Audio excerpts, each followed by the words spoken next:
Hello बच्चों, एक बार फिर से आप सभी का स्वागत है आपके अपने परिवार फिजिक्स वाला पर। प्यारे बच्चों, उदय बैच के अंदर आज हम शुरुआत करने वाले हैं यूपी बोर्ड की, यानी कि आज से हम शुरुआत करने वाले हैं हमारी यूपी बोर्ड की कक्षाओं की। और इसी के अंतर्गत हम शुरू करने वाले हैं हमारा पहला चैप्टर, जिसका नाम है बात। मूलतः ये निबंध है और इसको लिखा था प्रताप नारायण मिश्र जी द्वारा। तो आइए बच्चों शुरुआत करते हैं और साथ ही साथ समझते हैं कि आज हम क्या क्या पढ़ने वाले हैं और किस तरीके से हम पढ़ाई को आगे ले जाने वाले हैं। तो बेटा सबसे पहले ना मैं आपको ये बता दूं कि इस चैप्टर के अंदर सबसे पहले हम लेखक परिचय पढ़ेंगे। लेखक परिचय के बाद हम पाठ परिचय और पाठ की व्याख्या को पढ़ेंगे। क्योंकि ये निबंध है तो यहाँ व्याख्या पढ़ना बहुत इंपॉर्टेंट हो जाता है, महत्वपूर्ण है। क्योंकि निबंध जो होता है वो विचार की धरातल पर जमा एक ऐसा पौधा होता है जो बहुत लंबे समय तक फल देता है। इसलिए विचार या निबंध दोनों ही एक विशेष महत्वपूर्ण पंक्ति का क्रम होती है। इसलिए आप इनको ना इस बहुत गहराई से पढ़ना चाहिए। फिर देखिए आगे बात क्या है, फिर हम आगे पढ़ेंगे प्रश्नोत्तर। चलिए अब बात करते हैं लेखक परिचय की। तो लेखक परिचय से बेटा पहले मैं ये बात कर लेता हूँ कि हम कैसे पढ़ने वाले हैं। देखिए 9th के अंदर ना हमारे ऊपर 2 रिस्पॉन्सिबिलिटी होती हैं सबसे बड़ी। पहली रिस्पॉन्सिबिलिटी तो ये होती है कि यहाँ से हम थोड़ा सा जाग जाएं, थोड़ा सा चेत जाएं और बहुत सीरियस तरीके से पढ़ाई की शुरुआत करें। क्योंकि अगले साल हमारी बोर्ड है, यानी कि 10th क्लास बोर्ड होती है। तो ये 10th की तैयारी करने के लिए 9th एक हमें आधार भी देती है। दूसरी चीज़ ये भी है कि अगर आप 9th का पढ़ाई बहुत अच्छे तरीके से कर लेते हैं, यानी कि 9वीं क्लास की जो आपकी पढ़ाई है वो बहुत आपने ठीक ठाक तरीके से कर ली, तो आपको 10वीं में फिर मेहनत करने की ज़रूरत नहीं होती है। तो इसलिए बच्चा हमेशा सतर्क और अच्छे तरीके से पढ़ना है, ठीक है। इसी क्रम में अब हम बढ़ते हैं आगे, प्राप्त करते हैं लेखक परिचय। तो देखिए हमारे जो लेखक है जिनका आज हम पाठ पढ़ने वाले हैं उनका नाम है पंडित प्रताप नारायण मिश्र। इनका जन्म हुआ था 1856 ईस्वी में उन्नाव जिले में, ठीक है। उन्नाव के भी बैजे नामक गांव में हुआ था। अब फिर भाई ये होता है कि इनके पिताजी तो जो थे वो एक विख्यात ज्योतिषी थे, यानी कि ज्योतिष कर्म किया करते थे।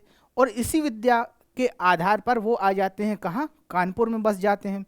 और यहीं से हमारे प्रताप नारायण मिश्र जी का सफ़र शुरू होता है। अब देखिए होता क्या है कि मिश्र जी को उनके पिताजी शिक्षा देना चाहते हैं ज्योतिष की, पर वो उस चीज़ में रमना नहीं चाहते, उनका मन नहीं लगता। तो भाई बात आगे बढ़ चलती है, वो ज्योतिष सीखते नहीं हैं और अंग्रेजी की शिक्षा के लिए वो स्कूल में प्रवेश ले लेते हैं, पर उनका मन अध्ययन में भी नहीं लगता। देखो बेटा एक चीज़ हमेशा कॉमन होती है। देखो जिन लोगों का, जिन बड़े बड़े साहित्यकारों का मन पढ़ाई लिखाई में नहीं होता है ना, उनके अंदर ना एक नैसर्गिक प्रभाव होता है, एक प्रतिभा होती है, नैसर्गिक प्रतिभा होती है, जिसके आधार पर वो अपनी काव्य शिल्प करते हैं, ठीक है।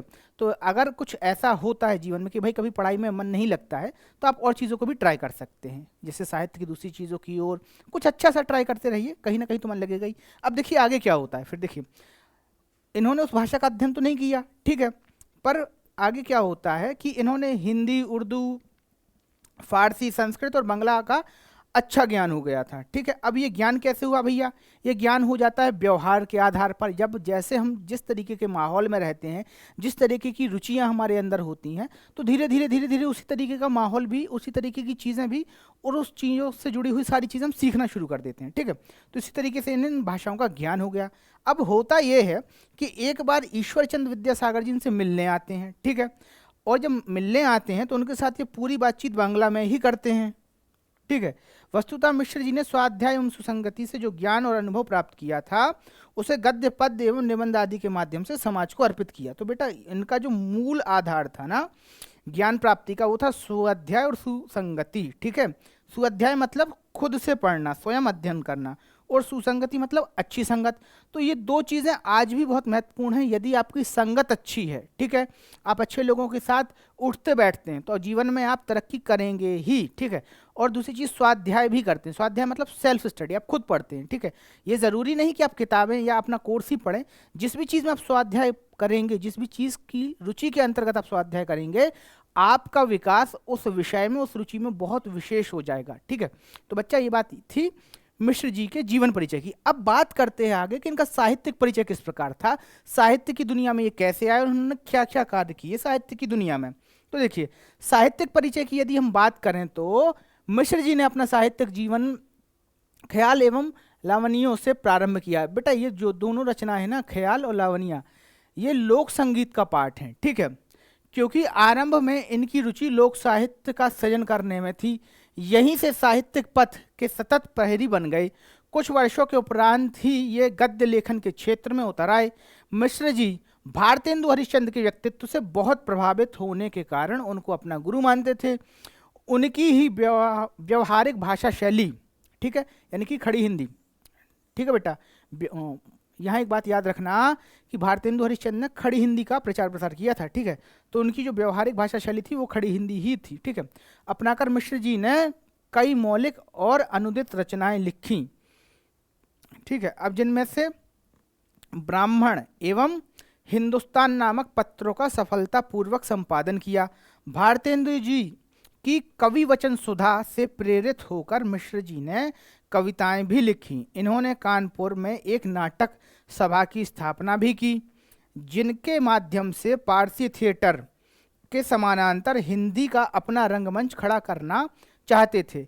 ये स्वयं भारतेंदु जी की तरह एक कुशल अभिनेता थे। बांग्ला के अनेक ग्रंथों का हिंदी में अनुवाद करके भी इन्होंने हिंदी साहित्य की श्रीवृद्धि की। श्रीवृद्धि एक शब्द आया है बेटा, श्रीवृद्धि, तो श्रीवृद्धि मतलब धन संपत्ति बढ़ाना या पैसा बढ़ाना, ठीक है। श्री यानी लक्ष्मी, वृद्धि मतलब बढ़ाना, ठीक है। इनकी साहित्यिक विशेषता ही थी कि दांत, भों, वृद्ध, धोखा, बात, मुच्छ जैसे साधारण विषयों पर चमत्कार पूर्ण और असाधारण निबंध लिखे। तो बेटा अब समझ लो बात है क्या सरलता से। होता यह है कि इनकी शुरुआत जो होती है साहित्य लिखने की वो होती है ख्याल और लावनियों से। ये अब ख्याल और लावनिया जो होते हैं वो लोक संगीत का भाग है, मतलब लोक संगीत की एक विधा है, ठीक है। फिर कुछ समय बाद ये गद्य के अंदर आ जाते हैं, गद्य लिखना शुरू कर देते हैं और करते करते ये इस प्रकार से प्रख्यात हो जाते हैं कि ब्राह्मण जैसी पत्रिकाओं का, ठीक है, ब्राह्मण और हिंदुस्तान जैसी पत्रिकाओं का संपादन भी करते हैं, ठीक है। ये जो है ना अपना जो गुरु मानते हैं, साहित्य गुरु, वो मानते हैं किसको? भारतेंदु हरिश्चंद्र जी को। तो उन्हीं की तरह सारे क्रियाकर्म करने का ये प्रयास करते हैं। देखो भारतेंदु जी ने नाटक खेला था तो इन्होंने भी नाटक मंडली बना ली अपनी, ठीक है। खड़ी हिंदी में वो भी काम कर रहे थे, खड़ी हिंदी में ये भी काम कर रहे थे। वचन सुधा से से प्रभावित होकर ये कविताएं लिखना भी शुरू कर देते हैं। तो इस प्रकार से इनका ये साहित्यिक जीवन था। अब बढ़ते हैं आगे और जानते हैं इनकी रचनाओं के बारे में। तो देखो बेटा इन्होंने ना 40 से ऊपर रचनाएं की, मुख्यतः जो प्राप्त हैं वो 40 पुस्तकें ही हैं, तो इनको माना जाता है कि इन्हें 40 पुस्तकों की रचना की। और इनमें कई पुस्तकें जो हैं वो अनुदित हैं, कई रचनाएं जो हैं वो मौलिक हैं। तो अनुदित मतलब होता है ट्रांसलेटेड, ठीक है। जैसे हिंदी की कोई रचना है उसको आप इंग्लिश में ट्रांसलेट कर दीजिए तो वो क्या हो जाएगी? इंग्लिश की रचना, तो ट्रांसलेटेड इंग्लिश कहलाएगी वो, ठीक है। तो इसी तरीके से इनके कई रचनाएं, जिनमें से प्रमुख क्या है? प्रताप पीयूष, निबंध नवनीत, प्रताप समीक्षा। अगर नाटक की बात करें तो कली प्रभाव, हटी हमीर, गो संकट। रूपक में देखें तो कली कौमुद, कली कौतुक, भारत दुर्दशा। और प्रहसन, ज्वारी खुआरी, समझदार की मौत, ठीक है। और काव्य की यदि बात करें तो मन की लहर, श्रृंगार विलास, लोकोक्ति शतक, प्रेम पुष्पावली, दंगल खंड, तृप्तिम्यांताम ब्रह्मांड स्वागतम, ठीक है, मानस विनोद, शेव सर्वस्वम, प्रताप लहरी। और संपादन में ब्राह्मण एवं हिंदुस्तान। तो इस तरीके से बेटा आप देख पा रहे हैं कि एक ऐसा लेखक जिसकी लेखनी लगभग हर विषय और हर विधा पर प्रखर थी, मतलब ऐसा कोई विषय नहीं जो इन्होंने लिखा नहीं, ठीक है। अब बढ़ते हैं बेटा आगे और शुरुआत करते हैं कि भाषा शैली को समझने की। देखो बेटा यहाँ से जो प्रश्न आएगा वो दो तरीके से आएगा। या तो आपसे पूछेंगे कि प्रताप नारायण मिश्र का जीवन परिचय बताते हुए उनकी भाषा शैली पर प्रकाश डालिए, या तो एक प्रश्न आएगा। या फिर ऐसा आएगा कि प्रताप नारायण प्रश्न की रचना बताते हुए भाषा शैली पर प्रकाश डालिए। क्योंकि ये दोनों तरीके के ही प्रश्न हम यूपी बोर्ड में देखते आ रहे हैं कि लगातार जो प्रश्न आता है वो लेखक परिचय से आता है और एक अच्छा खासा प्रश्न आता है और नंबर भी अच्छे खासे मिलते हैं। तो यहाँ ये चीज़ समझना जरूरी है। अब बात करते हैं भाषा शैली की। तो देखिए सर्वसाधारण के लिए अपनी रचनाओं को ग्राह्य बनाने के उद्देश्य से मिश्र जी ने सर्वसाधारण की बोलचाल में भाषा का प्रयोग किया। यानी कि इनकी भाषा कैसी थी? सर्वसाधारण की भाषा, सरल भाषा थी, ठीक। फिर आगे क्या है? इसमें उर्दू तथा अंग्रेजी के शब्दों का प्रयोग हुआ था, जैसे कलामुल्लाह, ठीक है, वर्ड ऑफ गॉड आदि। यत्र तत्र कहावतों, मुहावरों एवं ग्रामीण शब्दों के प्रयोग से वाक्यों में रत्न की भांति ये शब्द जड़ जाते हैं, अतः भाषा प्रवाह युक्त, सरल एवं मुहावरेदार है। तो देखो बेटा हमेशा ना जब भी किसी लेखक का आप भाषा शैली के विषय में लिख रहे हो तो कुछ वर्ड जो है ना, कुछ चीज़ें आपको बतानी पड़ती है। जैसे कलमुल्लाह एक जो शब्द है, वर्ड ऑफ गॉड आदि, तो ये जो शब्द है ना ये निबंध के अंतर्गत अभी आप पढ़ेंगे। पर भाषा शैली को कैसे आप सिद्ध करेंगे कि आपने पढ़ा है, इसलिए ऐसे शब्दों का प्रयोग आपको लिख कर बताना पड़ता है वहाँ, ठीक है। अब देखिए मिश्र जी की दो शैलियाँ हैं। तो पहली जो शैली है ना बेटा लिखने की, वो है हास्यपूर्ण व्यंग्य शैली, ठीक है, यानी कि विनोदात्मक शैली। और दूसरी जो शैली है वो है विचारात्मक और विवेचनात्मक, यानी कि दो तरीके के मूड में ये लिखते हैं। पहले मूड में ना सरल सरल बातें, मीठी मीठी मजाक मजाक वाली बातें, ठीक है। तो जैसे आप जो निबंध पढ़ने वाले हैं ना बात, वो इसी शैली में लिखा गया निबंध है। और दूसरी जो इनकी शैली है वो है प्रौढ़ शैली, जिसमें विवेचनात्मक और विचारात्मक शैली में चीज़ों को लिखते हैं। तो ये बड़े लोगों के लिए है, जिनका साहित्य ज्ञान हमसे थोड़ा ऊंचे स्तर का है, उनके लिए ये दो शैलियाँ हैं, ठीक है। चलिए बच्चों बढ़ते हैं अब हमारे पाठ की ओर। तो भैया आ जाओ पाठ पे और करते हैं पाठ की शुरुआत। अब देखो भैया पाठ की शुरुआत होती है कहाँ से, यहाँ से। यदि हम वैद्य होते तो कफ और पित्त के सहवर्ती बात की व्याख्या करते, तथा भूगोल वेत्ता होते तो किसी देश के जलवात का वर्णन करते। किंतु दोनों विषय में हम एक बात कहने का भी प्रयोजन नहीं है। हम तो केवल उसी बात के ऊपर दो चार बातें लिखते हैं जो हमारे तुम्हारे संभाषण के समय मुख से निकल निकल के परस्पर हृदयस्थ भाव को प्रकाशित करती हैं। तो देखो भैया क्या कह रहे हैं, इस बात को समझ लो। हमारे लेखक महोदय कह रहे हैं कि यदि हम डॉक्टर बाबू होते, यानी कि वैद्य होते, तो हम किस चीज़ की बात करते कि कफ और पित्त के सहवर्ती होने की, मतलब जब कफ और पित्त साथ होते हैं तब क्या क्या होता है, सहवर्ती मतलब साथ होना। और यदि हम क्या होते, भूगर्भ शास्त्री होते, यानी कि भूगर्भवेत्ता होते, तो हम बात करते कि भाई किस देश में क्या चल रहा है, जैसे अभी कौन सा तूफान हमारे देश में आया है, ठीक है, उससे क्या प्रभाव है, इन सारी चीज़ों पर बात करते। पर इन सब बातों से अलग मिश्र जी बताते हैं कि हम तो वो बात करते हैं भाई जो हमारे आपसे बात करने में हमारे मुंह से निकल जाए और वो दिल की गहराइयों तक पहुंच जाए। तो ये था बेटा पहले पैराग्राफ का अर्थ। अब बढ़ते हैं दूसरे पैराग्राफ पर। सच पूछिए तो इस बात की भी क्या बात ही है, जिसके प्रभाव से मानव जाति समस्त जीवधारियों की शिरोमणि अशरफुल मखलूकात कहलाती है। अब ये बेटा मस्त फारसी का शब्द आया है, ठीक है। इसको ना कह भी सकते हो कि कभी किसी की तारीफ करनी हो और ऐसी तारीफ थोड़ी सी हंसी मजाक टाइप, तो कह सकते हो कि अशरफुल मखलूकात, ठीक है, आप अशरफी उल मखलूकात हैं, ठीक है। तो यानी कि आप शिरोमणि हैं, ठीक है। तो इस तरीके से आप उसकी तारीफ भी कर सकते हैं। अब यहाँ भाव ये है कि भाई जो बोलना जानता है, यानी कि अगर मनुष्य जो है वो बात की बात इसलिए है क्योंकि वो जो है ना बोलना जानता है। और तोता जैसे शुक, सारिका आदि पक्षियों को केवल इसीलिए थोड़ा सा अच्छा मान लिया जाता है क्योंकि वो मनुष्यों की तरह बोल सकते हैं, लेकिन उनके बोलने का कोई महत्व नहीं होता है। क्योंकि देखो वो तोता है या मैना है, वो सिर्फ वो चीज़ें बोल सकती हैं जो उन्हें सिखाई जाएँ, वो अपने मन से कुछ अलग से नहीं बोल सकते हैं, ठीक है। तो इस तरीके से वो तारीफ करते हैं बात की कि भाई बात की ही तो सारी करामात है। अब देखिए आगे क्या होने वाला है, अगले पैराग्राफ पर चलते हैं। हाँ, बात की इस बात इतनी बड़ी है कि परमात्मा को लोग निराकार कहते हैं तो भी इसका संबंध उसके साथ लगाए रहते हैं। अब वो ये कह रहे हैं कि भाई बात की बात इतनी बड़ी है, यानी बात का महत्व इतना है कि भले ही लोग परमात्मा को निराकार कहते हैं। निराकार मतलब जो ना दिखाई दे, जो ना सुनाई दे, जो ना समझ में आए, क्योंकि उसका कोई आकार नहीं है। और मनुष्य केवल उन चीज़ों को सुन देख समझ सकता है जो उनका कोई आकार हो, क्योंकि हमारे सेंसेस जो है ना, हमारी जो इंद्रियां हैं वो उसी तरीके से बनाई गई हैं कि जो चीज़ दिखे संसार में हम केवल उसको समझ सकें, ठीक है। अब देखो आगे क्या बात करते हैं। वेद ईश्वर का वचन है, कुरान शरीफ कलीमुल्लाह है, Holi Bible word of God है। तो देखो बेटा यहाँ ना भाषा का चमत्कार देखने को मिल रहा है, अलग अलग भाषाओं के शब्दों का चमत्कार आपको देखने को मिल रहा है। यह वचन कलाम और वर्ड बात ही के तो पर्याय हैं जो प्रत्यक्ष मुख से बिना स्थिति नहीं कर सकती, पर बात की महिमा के अनुरोध से सभी धर्मावलंबियों ने बिन बानी बक्ता बड़जोगी वाली बात मान रखी है। अब यहाँ बेटा देखो एक चीज़ ये बोली जा रही है कि हमेशा जैसे कुरान शरीफ है, हमारे धर्म ग्रंथ और बाइबल है, वो अलग अलग तरीके की बात जरूर कहती है, लेकिन उनके अंदर एक बात ये है कि बात को माना गया है, ठीक है। फिर आगे ये कहती हैं कि कुछ भी हो जाए, इस बात को तो जरूर लोगों ने सिद्ध किया है कि ईश्वर जो है वो बिना वाणी के भी बोलता है, यानी अव्यक्त होके भी व्यक्त भाव में है। अब देखिए आगे क्या होता है। यदि कोई ना माने तो लाखों बातें बना के मानने पर कटिबद्ध रहते हैं, यहाँ तक कि प्रेम सिद्धांती लोग निर्वयव नाम से मोह बिचकावेंगे।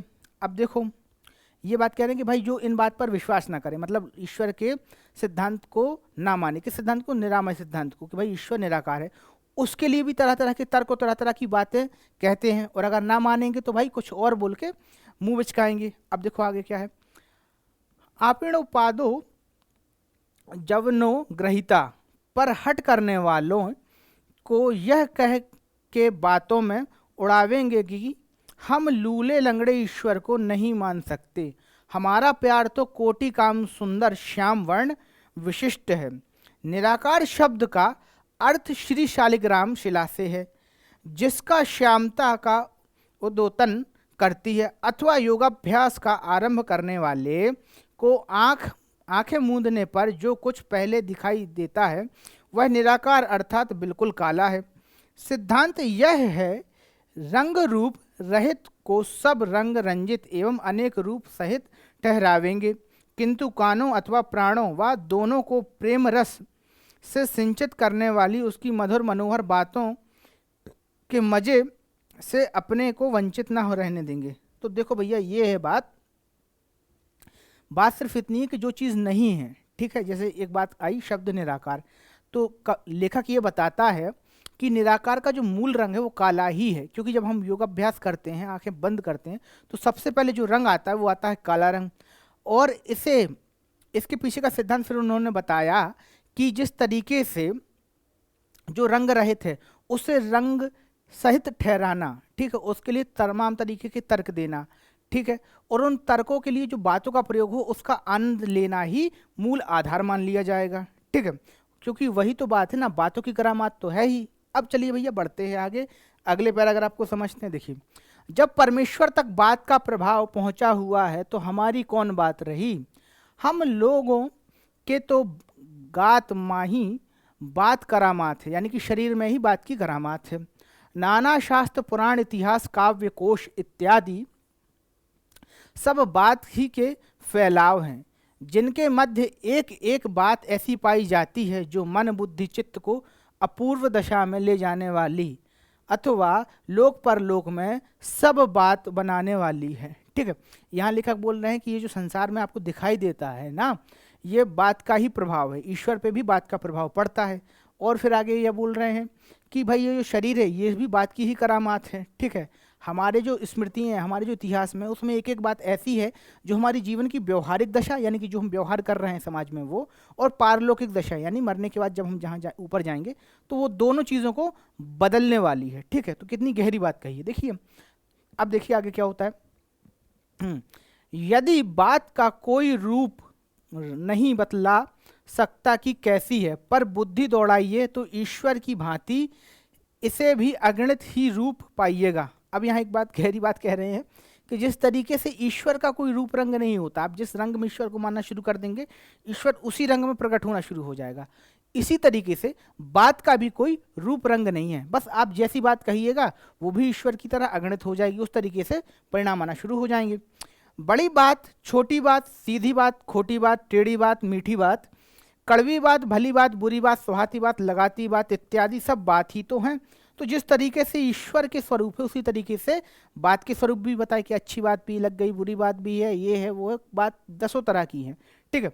तो ये था कवि का भाव। अब इस भाव से ना लेखक जो होता है वो तुलना कर रहा है किससे, ईश्वर से और बातों की, कि भाई जिस तरीके से ईश्वर का स्वभाव होता है उसी तरीके से बातों का स्वभाव होता है, कि दिखते तो दोनों नहीं हैं पर सबके अलग अलग प्रकार हैं। जैसे ईश्वर के भी कई रूप हैं उसी तरीके से बातों के भी कई रूप हैं। अब देखिए आगे, बात के काम भी इसी भांति अनेक दिखने में आते हैं, प्रीति, वैर, सुख, दुख, श्रद्धा, घृणा, उत्साह, अनुत्साह आदि। जितनी उत्तमता और सहजता बात के द्वारा विदित हो सकते हैं, दूसरी रीति से वैसी सुविधा नहीं है। घर बैठे लाखों को उसका समाचार मुख और लेखनी से निर्गत बात ही बतला सकती है। डाक खाने अथवा तार घर के सहारे से बात की बातों में चाहे जहाँ की जो बात हो जान सकते हैं। तो भैया बात की करामात की बात ये है कि लेखक महोदय ये कहते हैं कि जितनी बात हम कहकर बता सकते हैं उतनी बात तो हम किसी तरीके से कभी नहीं बता पाएंगे, ठीक है। और ये बात सच भी है। इसीलिए आगे लेखक महोदय ये कहते हैं कि भैया हम चाहे कितने दूर बैठे या कुछ भी करें, लेखनी से जो बात कह रहे हैं वो भी बात का ही एक स्वरूप है। जैसे तार, टेलीफोन, फैक्स इत्यादि सारी चीज़ें जो हैं वो बात की ही करामात का एक रूप है, ठीक है। और ये हम तो बेटा इस चीज़ को आप आज भी देख रहे होंगे कि टेलीफोन्स वगैरह सारी चीज़ें मोबाइल वगैरह है, मोबाइल पर व्हाट्सएप भी है, पर फिर भी हम ना इतनी सुविधा होने के बाद कॉल तो करते ही हैं। अगर व्हाट्सएप का भी यूज़ कर रहे हैं तब भी हम कॉल तो करेंगे ही, ठीक है। तो इस तरीके से बात का महत्व पता चलता है कि बात में कितनी करामात है, बात कितनी महत्वपूर्ण है, ठीक है। चलिए आगे बढ़ते हैं, अगला पैराग्राफ समझते हैं। इसके अतिरिक्त बात बनती है, बात बिगड़ती है, बात आ पड़ती है, बात जाती रहती है, बात उखड़ती है। हमारे तुम्हारे भी सभी काम बात पर ही निर्भर करते हैं। बात ही हाथी पाइए, बात ही हाथी पाँव, बात ही से पराये अपने और अपने पराये हो जाते हैं। मक्खी चूस उदार तथा उदार स्वल्प व्ययी काम का पुरुष, युद्धोत्साही एवं युद्ध प्रिय शांतिशील कुमार्गी सुपथगामी अपथ सुपंथी कुराही इत्यादि बन जाते हैं। तो देखो बेटा, बात की करामात के आगे कवि ये बताते हैं, लेखक महोदय ये बताते हैं कि बात इसके अलावा ना बात के भी कई स्वरूप है। जैसे बात बनती है, बात बिगड़ती है, यानी कि कुछ अच्छा होता है बात से, कुछ बुरा होता है बात से, ठीक है। बात आ पड़ती है यानी कि कोई मुसीबत आ जाती है, और बात जाती रहती है यानी कि आज वो होता है ना, कुछ लोग ऐसे होते हैं कि भाई रात गई बात गई, कुछ बोल दिया, प्रॉमिस कर दिया कि ये काम करेंगे, और फिर बोल दिया कि नहीं नहीं यार रात गई बात गई, ठीक है। और फिर आगे क्या कहते हैं कि भैया हमारे तुम्हारे सबके काम बात पर ही निर्भर करते हैं कि अगर बात ना हो तो काम कैसे बनेगा, ठीक है। और एक बहुत अच्छी कहावत है यहाँ, बात ही हाथी पाइए, बात ही हाथी पाँव, ठीक है। यानी कि अगर आप कुशल बात करने में है, आपका कम्युनिकेशन स्किल बहुत अच्छा है, तो आप हाथी को भी इनाम में पा सकते हैं, ठीक है। और अगर आपका कम्युनिकेशन स्किल ख़राब है, आप अच्छे तरीके से बात नहीं कर पाते हैं, आप अच्छे तरीके से अपनी बात को कम्युनिकेट नहीं कर पाते हैं, तो हो सकता है कि आपका जो सर है वो हाथी के पाँव के नीचे आ जाए, ठीक है। तो ये यही बात कही गई है कि बात ही हाथी पाइए, बात ही हाथी पाँव, ठीक है। अब बढ़ते हैं बेटा आगे। एक और लाइन थी कि भाई बातों का ही करामात है कि मक्खी चूस को उदार बनाया जा सकता है, उदार को मक्खी चूस बनाया जा सकता है, कापुरुष यानी कायर को युद्धोत्साही कि भाई युद्ध लड़ने वाला बनाया जा सकता है, ठीक है। तो ये सब बात की ही करामात होती है। अब देखिए आगे क्या कहते हैं कवि महोदय। बात का तत्व समझना हर एक का काम नहीं है, और दूसरों की समझ पर आधिपत्य जमाने योग्य बात गढ़ सकना भी ऐसे वैसों का साध्य नहीं है। बड़े बड़े विज्ञवरों तथा महा कविश्वरों के जीवन बात ही के समझाने समझने में व्यतीत हो जाते हैं। सुहृदय गण की बात के आनंद के आगे सारा संसार तुच्छ जचता है। बालकों की तोतली मधुर बातें, सुंदरियों की मीठी मीठी प्यारी प्यारी बातें, सत्कवियों की रसीली बातें, सुवक्ताओं की प्रभावशालिनी बातें, जिनके जी को और का ना कर दें, उसे पशु नहीं पाषाण खंड कहना चाहिए, क्योंकि कुत्ते बिल्लियां आदि को विशेष समझ नहीं होती तो भी पुचकारने के तू पूसी पूसी इत्यादि बातें कह दो तो भावार्थ समझ के यथा सामर्थ्य स्नेह प्रदर्शन करने लगते हैं। अब भैया यहाँ एक गहरी बात कही है, वो गहरी बात क्या है समझ लो, ठीक है। कि बात के तत्व को समझना हर किसी के बस की बात नहीं है, ठीक है। इस बात पे एक बात ध्यान आई कि अश्वत्थामा, महाभारत का एक संवाद याद आया कि होता क्या है कि अश्वत्थामा की मृत्यु का समाचार पूरे महाभारत के उसमें फैल जाता है रणभूमि में। तो गुरु द्रोण पूछते हैं कि युधिष्ठिर से कि अश्वत्थामा सच में मारा गया, और वहाँ ना युधिष्ठिर ये कह देते हैं कि अश्वत्थामा मरो नरो ना कुंजरो। तो यहाँ गुरु द्रोण ये समझ पाते हैं, सुन पाते हैं कि अश्वत्थामा मरो, मतलब अश्वत्थामा मारा गया। लेकिन यहीं से एक बात समझ में आती कि अगर गुरु द्रोण उस बात के मर्म को समझ पाते कि अश्वत्थामा हाथी भी है, ठीक है, तो आज कुछ और रिजल्ट होते। इसी तरीके से इस बात को हम यहाँ हमारे अगर निबंध के संदर्भ में समझें तो हम देखते हैं कि हर बात को समझना हर व्यक्ति के बस की बात नहीं है, ठीक है। और ये बात हमें देखने भी मिलती है। आगे लेखक महोदय बताते हैं कि बड़े बड़े लोगों यानी कि बड़े बड़े ज्ञानियों का समय जो होता है वो किसी बात को समझने और समझाने में ही पूरा पूरा निकल जाया करता है। आगे फिर कभी ये भी बताते हैं कि भाई देखो, बात में तो इतना गुण होता है, बात में इतनी विशेषता होती है कि मनुष्य तो मनुष्य, जानवर भी उस बात को समझते हैं। आप किसी कुत्ते बिल्ली को प्यार से पुचकारिए तो वो जितनी उसमें बुद्धि होगी, जितना उसमें समझने का स्तर होगा, वो उस तरीके से आपको अपना लाड़ दिखाने लगेगा। ठीक है, तो ये थी बात की करामात। अब देखिए आगे बढ़ते हैं। आगे ना क्या कहते हैं लेखक महोदय, फिर वह मनुष्य कैसा जिसके चित्त पर दूसरे हृदयवान की बात का असर ना हो। भाई वो ये कह रहे हैं लेखक महोदय कि जब जानवरों पर बात का असर होता है तो मनुष्यों पर क्यों नहीं होगा, और वो मनुष्य ही नहीं है जिस पर बात का असर ना हो। ठीक है, अब देखिए आगे क्या है। हमारे परम पूजनीय आर्यगण अपनी बात का इतना पक्ष करते थे कि तन तिया तनय धाम धन धरनी सत्य संध कृत तृण समवर्णी अथवा प्राणत ते सुत अधिक है सुतते अधिक प्राण ते दूनो दशरथ तजे वचन न दीनो जान। ठीक है, तो बेटा यहाँ ना बताया गया है कि जो हमारी आर्य परंपरा है, ठीक है, जो हमारी पहले की परंपरा है, उसके अंतर्गत बात का बड़ा महत्व है कि भाई आदमी का जीवन चला जाता था। ठीक है, राजा दशरथ मृत्यु को प्राप्त हो गए पर उन्होंने अपने वचन का मान रखा। वो कह देते कि भाई राम को जंगल जाने की कोई ज़रूरत नहीं है, पर ऐसा नहीं है, उन्होंने अपने जीवन से ज़्यादा अपनी बात का महत्व रखा, और यही चीज़ लेखक बता रहा है। अब देखिए आगे क्या होता है। ठीक है, इत्यादि उनके अक्षर संबंधता कीर्ति सदा संसार पट्टिका पर सोने के अक्षरों से लिखी रहेगी। पर आजकल के बहुतेरे भारत कुपुत्रों ने यह ढंग पकड़ रखा है, मर्द की जवान बात का उदय स्थान और गाड़ी का पहिया चलता फिरता रहता है।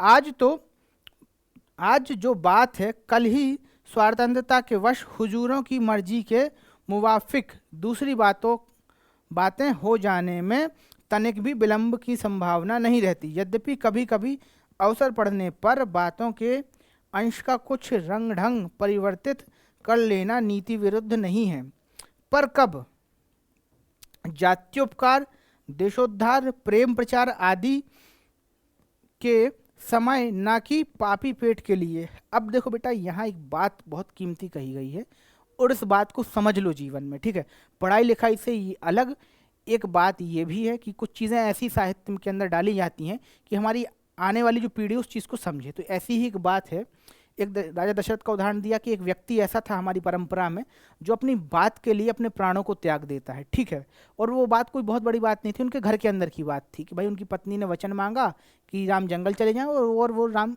जंगल चले जाते हैं। दशरथ चाहते तो ऐसा नहीं होता, पर वो व्यक्ति मर जाता है पर अपनी बात को नहीं काटता। और फिर उसी के संदर्भ में आज लेखक देखता और कहता है कि भारत में आज ऐसे बहुत से शूरवीर हैं जिनकी बातें बदलती रहती हैं, और उनका तर्क ये दिया जाता है कि भाई मर्द की जवान और गाड़ी का पहिया चलता फिरता रहता है। मतलब हाँ ठीक है, कहा होगा यार, हटाओ। ठीक है, इस तरीके से कि भाई सब कल कुछ किया था आज चलता रहता है। ठीक है, अब उसके पीछे कभी ये भी बताता है लेखक, ये भी बताता है आगे कि भैया अब वो समय चला गया है। ठीक है, कि जब लोग बातों के पक्के होते थे। अब तो ये है कि जैसे ही हमारा स्वार्थ आता है हम अपनी बात को बदल देते हैं। ठीक है, जैसे ही हमारा स्वार्थ आया तो हम अपना वादा तोड़ के अपना स्वार्थ पूरा करने लगते हैं। फिर आगे लेखक इसी चीज़ को बताता है कि ये चीज़ गलत नहीं है, पर इस चीज़ को सही कहाँ मानना चाहिए। तो बताता है लेखक कि भाई ऐसा तब ठीक है जब आप पर जात्योपकार हो। ठीक है, यानी कि आप पर किसी का उपकार हो, या आपकी बात तोड़ने से देश का भला हो रहा हो। ठीक है, आपको प्रेम प्रचार करना हो, मतलब प्यार मोहब्बत किसी से जताना हो, तब भी आप बात कर सकते हैं। और कुछ और भी विशेष ऐसी परिस्थितियां हो जाती हैं। ठीक है, तो उसके अंदर आप अपनी बात को तोड़ सकते हैं, लेकिन केवल पापी पेट के लिए बात को नहीं तोड़ना चाहिए। मतलब चलते फिरते झूठ बोलना ये ठीक नहीं है, या चलते फिरते कुछ भी कह देना और फिर उससे मुकर जाना ये भी ठीक नहीं है। तो किसी को धोखा देने के लिए, किसी को कपट करने के लिए अपनी बात से नहीं पलटना चाहिए, ये इसका मूल भाव था। अब बढ़ते हैं भैया आगे, आगे देखते हैं। एक हम लोग हैं जिन्हें आर्यकुल रत्नों के अनुगमन की सामर्थ्य नहीं है, किंतु हिंदुस्तानियों के नाम पर कलंक लगाने वालों के भी सहमार्गी बनने में घिन लगती है। इससे यह रीति अंगीकार कर रखी है कि चाहे कोई बड़ा बत कहा अर्थात बातूनी कहे, चाहे यह समझे कि बात कहने का भी शऊर नहीं है, किंतु अपनी गति के अनुसार ऐसी बातें बनाते रहना चाहिए जिनमें कोई ना कोई, किसी न किसी के वास्तविक हित की बात निकलती रहे। पर खेद है कि हमारी बातें सुनने वाले उंगलियों ही पर गिनने भर को हैं। इससे बातों में बात निकालने का उत्साह नहीं होता। अपने जी को क्या बने, बात जहाँ बात बनाए ना बने, ठीक है, इत्यादि विधकलापों की लेखनी है। लेखनी से निकली हुई बातें सुनने के लिए कुछ फुसला लेते हैं और बिन बात की बात को बात का बतंगड़ समझ के बहुत बात बढ़ाने से हाथ समेट लेना ही समझते हैं कि अच्छी बात है। अब यहाँ बेटा मजाक मजाक में काम की बात बताई गई है कि दो तरीके के लोग हैं, एक तो झूठ बोलने में नहीं कतराते हैं और दूसरे तरीके के लोग हैं कि सच बोलने में उनको किसी तरीके का संकोच नहीं होते, मतलब अपनी बात का महत्व रखते हैं। और इन दोनों के बीच में एक वर्ग ऐसा भी है जो बहुत ज़्यादा उदार भी नहीं हो सकता और बहुत ज़्यादा नीचे भी नहीं गिर सकता, कि मतलब वो स्वार्थ के लिए अपनी बात को बिगाड़ भी नहीं सकता, ठीक है, और बहुत ज़्यादा अच्छे तरीके से मतलब बहुत सामर्थ्यशाली बात कर भी नहीं सकता। तो ऐसे लोगों के लिए कवि ने एक रास्ता और छोड़ दिया है कि भाई ऐसा करिए कि ऐसी कोई बात कहिए, बात कहते हुए मतलब बातून हो जाइए और बातून नहीं होते होते कोई ऐसी बात कह दीजिए जिसमें कहीं ना कहीं किसी न किसी का हित छुपा हो, ठीक है। जैसे आपको टीचर्स डांटते हैं तो उसके अंदर कहीं ना कहीं आपके अच्छे के लिए कुछ ना कुछ बात कही जाती है, मम्मी डांटती है तो अच्छे के लिए कुछ ना कुछ उसमें छुपा होता है। पर यहाँ लेखक बताता है कि ऐसे लोगों के साथ दिक्कत ये है कि इनकी बात को कोई सुनना ही नहीं चाहता, या जो सुनते हैं वो उंगलियों पर गिने जा सकते हैं। तो ये बात सच भी है कि अच्छी बात सुनने वाले लोग कम ही होते हैं। फिर आगे लेखक ये बताता है कि भाई ऐसी स्थिति में तो ये है कि पत्तों में पत्ते ना लगाए जाएं, मतलब बातों से बातें ना बढ़ाई जाएं, जो जैसा कहता है उसको वैसा मान लिया, ठीक है, या वैसी ही बातों को मान लेना चाहिए, ठीक है। चलिए बढ़ते हैं आगे। तो बेटा ये तो था आपका निबंध जो आपको पढ़ना था, आपको समझना था, और यहाँ हमने सारी चीज़ों को समझ भी लिया, सविस्तार समझ लिया। अब बात करते हैं कि यहाँ से किस प्रकार के प्रश्न आते हैं। तो बेटा यूपी बोर्ड के अंतर्गत यहाँ से आता है गद्यांश और लेखक परिचय। अभी तक की जो परंपरा है कक्षा 9 के अंतर्गत वहाँ से प्रश्नोत्तर देखने को नहीं मिले हैं, ठीक है। तो हम ना पहले फोकस करेंगे गद्यांश पद्यांश पर, ठीक है, कि भाई गद्यांश हम कंप्लीट कर लें, लेखक परिचय हम कंप्लीट कर लें, और फिर उसके बाद हम जाएंगे प्रश्नोत्तरों पर, ठीक है। तो सबसे पहले हम सीख लेते हैं कि गद्यांश किस प्रकार से आएगा और हमें कैसे हल करना है, ठीक है। तो देखो गद्यांश हल करने का टेक्निक बिल्कुल सिंपल है, जो मैं शुरू से बता रहा हूँ आपको, कि पहले ना प्रश्नोत्तर पढ़ो। जितना आपका प्रश्नोत्तर, जितना आप प्रश्न पढ़ लेंगे ना गद्यांश के अंदर कौन कौन से प्रश्न आए हैं, उतने जल्दी आप उत्तर उसका ढूंढ पाएंगे। तो सबसे पहले प्रश्न पढ़ना है। पर यहाँ ना, चूंकि हमारा पहला क्लास है और कक्षा 9 का पहला बैच है, तो यहाँ ना पहले हम ट्रेडिशनल तरीके से हल करना सीखेंगे कि पहले गद्यांश पढ़ना है, फिर उसके प्रश्नोत्तरों को ढूंढना है, ठीक है। तो इस क्रम में जो हमारा सामने पहला गद्यांश उस प्रकार से है, बात का तत्व समझना हर एक का काम नहीं है और दूसरे की समझ पर आधिपत्य जमाने योग्य बात गढ़ सकना भी ऐसे वैसों का साध्य नहीं है। बड़े बड़े विज्ञवरों तथा महामहाकविश्वरों के जीवन बात के ही समझने समझाने में व्यतीत हो जाते हैं। सहृदय गण की बात के आनंद के आगे सारा संसार तुच्छ पहुँचता है। बालकों की तोतली बातें, सुंदरियों की मीठी मीठी प्यारी प्यारी बातें, सत्कवियों की रसीली बातें, सुवक्ताओं की प्रभावशालिनी बातें, जिनके जी का और का ना कर दें, उसे पशु नहीं पाषाण खंड कहना चाहिए। क्योंकि कुत्ते बिल्ली आदि को विशेष समझ नहीं होती, तो भी पुचकार के तू पूसी पूसी इत्यादि बातें कह दो तो भावार्थ समझ के यथा सामर्थ्य स्नेह प्रदर्शन करने लगते हैं। फिर वह मनुष्य कैसा जिसके चित्त पर दूसरे हृदयवान की गति का असर ना हो। तो बेटा ये था गद्यांश। अब बढ़ते हैं इसके प्रश्नोत्तरों पर। अब देखो यूपी बोर्ड के अंदर जो पहला प्रश्न आता है ना, वो आता है कि गद्यांश का आपको संदर्भ लिखना होता है। तो संदर्भ लिखने के लिए हमेशा दो तीन चीज़ याद रखिएगा कि भैया शुरुआत करनी है हमारी प्रस्तुत गद्यांश हमारी पाठ्य पुस्तक के हिंदी गद्य में संकलित पाठ बात से लिया गया है। प्रताप नारायण मिश्र द्वारा लिखित बात नामक इस निबंध में उन्होंने यह स्पष्ट करने का प्रयास किया है कि बात कहने की क्षमता यद्यपि सब में नहीं होती, किंतु बात को सही ढंग से व्यक्त कर पाना या दूसरों की बातों को समझ पाना सभी के वश की बात नहीं है। अब यहाँ बेटा समझ लो 3-4 चीज़ें जो इंपॉर्टेंट है।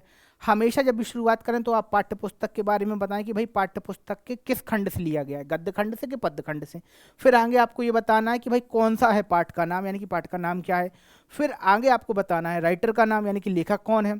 और सबसे बाद में, ठीक है, अगर आप बता सकते हैं तो बता दीजिए कि भाई पाठ में ये रचना है, कहानी है, क्या है, ठीक है। और फिर सबसे बाद में एक लाइन में आप बता सकते हैं कि इसका संदर्भ क्या है, मतलब ये क्या कहना चाह रहा है, इस पाठ में किस बात का चित्रण किया गया है, ठीक है। तो इस तरीके से आप गद्यांश लिख सकते हैं। चलिए बढ़ते हैं आगे। रेखांकित अंश की व्याख्या कीजिए। तो बेटा रेखांकित अंश जो था ना, वो ये था कि बात का महत्व या बात का तत्व हर किसी के समझ में नहीं आता वाला है, ठीक है। तो ये था इसका कौन सा भाग, जो रेखांकित भाग था। अब इसकी व्याख्या देखनी है, तो भैया इसकी व्याख्या इधर है। विद्वानों की बात का तात्पर्य समझ पाना प्रत्येक व्यक्ति के लिए सरल काम नहीं है, साथ ही साथ दूसरों को प्रभावित कर सकने वाली बात भी गढ़कर कह देना साधारण मनुष्यों का काम नहीं है। संसार में बड़े बड़े ज्ञानी एवं कवियों का जीवन बात के तात्पर्य को समझने में ही व्यतीत हो जाता है। तो देखो बेटा बात बस इतनी है कि हर बात को समझाना हर व्यक्ति के बस का बात नहीं है, और अपनी बात से सबको प्रभावित कर लेना ये भी सबके विषय की बात नहीं है, सबके माध्य की बात नहीं है। क्योंकि आप ऐसे बहुत से कम लोगों को जानते होंगे कि जिनकी बात में इतनी प्रखरता है, जो अपनी बात मनवा लेते हैं, जिनकी बात का कोई काट नहीं होता। तो इस तरीके से लेखक यहाँ प्रस्तुत करना चाह रहा है कि बात का कितना महत्व है जीवन में, और इसी तरीके से हमें बात करना सीखना भी है। तो चलिए बच्चों बढ़ते हैं आगे अगले प्रश्न की ओर। अगला प्रश्न है, बालकों की बातें कैसी होती हैं। तो भैया बालकों की बातें बड़ी ही मनोहर, मीठी मीठी, प्यारी प्यारी होती हैं, वो सच में होती हैं। बालक बड़ी ही तोतलाते हुए बोलते हैं। अगला जो प्रश्न है उस प्रकार से है, इस अवतरण में पाषाण खंड से क्या आशय है। तो देखो भैया यहाँ ना पाषाण खंड से आशय उस व्यक्ति से जिसको बच्चों की प्यारी प्यारी मीठी मीठी बातें प्रभावित नहीं करती, मतलब उनको हृदय में बच्चों की बातें सुनकर उनके हृदय में उत्साह नहीं जागता, प्रेम नहीं जागता। तो ऐसे लोगों को क्या कहा गया, पाषाण खंड कहा गया है, ठीक है। अब बढ़ते हैं बेटा आगे, विद्वानों एवं कवियों का जीवन कैसे बीतता है। तो भैया विद्वानों और कवियों का जीवन जो है वो बातों को कहते सुनते और समझाते ही बीतता है, कि भाई एक बात कह दिए उसी को समझ रहे हैं, उसी को समझा रहे हैं। तो इस तरीके से उनका जीवन जो होता है वो व्यतीत होता है। अब चलिए बच्चों बढ़ते हैं आगे अगले प्रश्न की ओर। अगला जो गद्यांश है वो इस प्रकार से, यदि हम वैद्य होते तो कफ और पित्त के सहवर्ती बात की व्याख्या करते, तथा भूगोल वेदता होते तो किसी देश के जलवात का वर्णन करते, किंतु दोनों विषयों में हम एक बात कहने का प्रयोजन नहीं है। हम तो केवल उसी बात के ऊपर 2-4 बातें लिखते हैं जो हमारे तुम्हारे संभाषण के समय मुख से निकलती हैं, निकल के परस्पर हृदयस्थ भावों को प्रकाशित करती रहती हैं। तो बेटा ये था गद्यांश, और इसका भी सेम वही प्रश्न हल करना है कि जैसे प्रश्न क्रमांक 1 आया इसके अंतर्गत कि उपर्युक्त गद्यांश का संदर्भ लिखना। तो भैया संदर्भ लिखना है तो सिंपल सी बात है, संदर्भ लिखने के अंतर्गत कि हमें पाठ्य पुस्तक के विषय में बताना है कि गद्य खंड से लिया गया है, बात नामक पाठ से लिया गया है, जिसकी रचना जो है हमारे प्यारे प्यारे प्रताप नारायण मिश्र जी ने किया है, और इसके अंतर्गत बात के महत्व को बताया गया। तो इस तरीके से आप 2-3 लाइन में लिख सकते हैं। बेटा हर चीज़ का प्रैक्टिस करना पड़ेगा, ठीक है आपको। तो यहाँ DPP आप डाउनलोड कर लीजिएगा और उसका प्रैक्टिस कर लीजिएगा। वहाँ 3-4 आपको गद्यांश दिए गए हैं, और किस तरीके से आपको लिखना है उसका प्रैक्टिस आप कर सकते हैं वहाँ से जाके, ठीक है। अब आगे बढ़ते हैं। रेखांकित अंशों की व्याख्या करना है। तो भैया रेखांकित अंश क्या थे हमारे, ये देख लेते हैं लगे हाथ। यहाँ ना पूरा का पूरा पैराग्राफ ही दिया गया था कि रेखांकित अंश में, तो व्याख्या कैसे करेंगे ये समझ लीजिए। लेखक शुरुआत में ये बताता है कि भैया यदि हम जो होते, क्या होते, डॉक्टर होते, तो बीमारी की बात करते, यानी कि किस चीज़ की बात करते, कफ और पित्त क्या है, कैसे बढ़ती होता है, इन सारी चीज़ों की बात। और यदि हम क्या होते, हम होते अगर भूगोलवेत्ता, तो भूगोल से जुड़ी हुई बातें करते। लेकिन हम दोनों चीज़ नहीं है, तो इसलिए हम दोनों की बातों को नहीं कहेंगे। पर कहने का इनका जो प्रयोजन है वो ये बात है कि भाई व्यक्ति उसी चीज़ की बात करता है, उसी विषय की बात करता है जिस बात से वो जुड़ा होता है, और उसी चीज़ की शुरुआत भी उसी चीज़ से करता है। बाकी इनका कहने का कोई प्रयोजन या कोई अर्थ नहीं होता, ठीक है। तो ये था बेटा प्रश्न क्रमांक 2 का उत्तर। अब बढ़ते हैं आगे। तो देखिए हम अपने हृदयस्थ भावों की अभिव्यक्ति किसके माध्यम से करते हैं। तो भैया हम अपने हृदयस्थ भावों की अभिव्यक्ति करते हैं बात के माध्यम से। अगर हम अपने भावों को व्यक्त ना कर पाएं तो हम अपने विचारों की अभिव्यक्ति कर ही नहीं पाएंगे, क्योंकि अभिव्यक्ति का पर्याय ही होता है बोलना। ठीक है, तो इस तरीके से हम अपने अभिव्यक्ति जो करते हैं, विचारों की अभिव्यक्ति वो बोलकर करते हैं, यानी कि बातों के माध्यम से करते हैं। अब अगला प्रश्न है कि भूगोलवेत्ता किसका अध्ययन करता है? तो भैया भूगोलवेत्ता करता है किसी देश की जलवायु का, यानी कि मौसम कैसा रहने वाला है, इस चीज़ का अध्ययन करता है। और अगला प्रश्न जो है वो है वैद्य किस बात का वर्णन करता है? तो भैया वैद्य जो है ना वो पित्त और कफ का वर्णन करते हैं, यानी कि लोगों की बीमारियों का वर्णन करते हैं। तो बेटा इस तरीके से हमने गद्यांश हल करना सीखा और सीखा कि बात में क्या क्या करामात छुपी हुई है। ठीक है, अब आती है आपकी बारी बेटा। जाइएगा ऐप पर, डीपीपी डाउनलोड कर लीजिएगा और वहाँ से प्रैक्टिस कर लीजिए। प्रैक्टिस के बाद अगर कोई चीज़ ऐसी है, कोई चीज़ डाउट आपके अंदर है कि सर ये चीज़ नहीं बन रही है या इसके अंदर हमें कोई डाउट है, तो बेटा कमेंट सेक्शन के अंदर जाके आप डाउट पूछ सकते हैं। ऐप पर बेटा डाउट सेक्शन अलग से है, तो वहाँ भी जाकर आप डाउट पूछ सकते हैं। तो जो भी आपको सूटेबल लगे करते रहिएगा, और कोई भी जिज्ञासा हो तो कमेंट जरूर करिएगा। तब तक के लिए बने रहिए पीडब्ल्यू परिवार के साथ। धन्यवाद।